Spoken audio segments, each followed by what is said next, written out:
രാജേട്ടാ, റോയ്ച്ചന്റെ ബ്രദറും വൈഫും വന്ന് താഴെ നിൽക്കുന്നു. അവരോട് ഉണ്ടാകുന്ന കരുതി വന്നതാ.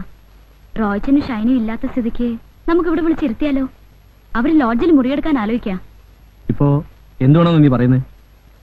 നമ്മളിവിടെ ഉള്ളപ്പോ ലോഡ്ജിൽ മുറിയെടുപ്പിച്ച റോയ്ച്ചൻ എന്ത് വിചാരിക്കും? അവരിന്ന് വൈകിട്ടിന് എത്താതിരിക്കില്ലല്ലോ. എവിടെ വിളിക്കാനാ? പാലായ്ക്ക് പോയവരെ കോട്ടയത്ത് വിളിച്ചാ കിട്ടുവോ? എനക്ക് തലയ്ക്ക് വട്ടാ. നേരാ, എനിക്കത് പോയില്ല. നിനക്കത് പോകത്തില്ല. നീ ആ താറാവുകാരൻ ആഹയുടെ മോളല്ലേ? താറാവിന്റെ മന്നത നിനക്കും ഉണ്ടേ. നമുക്ക് മുകളിലേക്ക്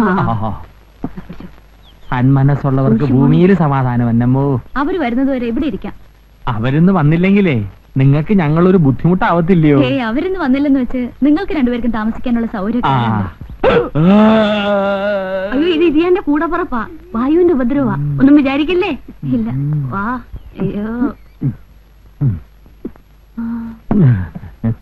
കെട്ടിയവനായിരിക്കുമല്ലയോ? അതെ.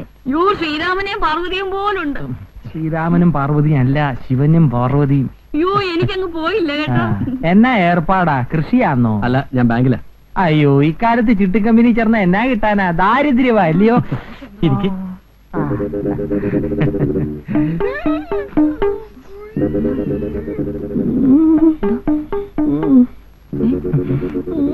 എനിക്ക് വയ്യ. ഒന്നും വിചാരിക്കല്ലേ. ഇച്ചായന് അത് അവിടെ ഉണ്ട്. അവിടെ ആയിരിക്കുമല്ലേ?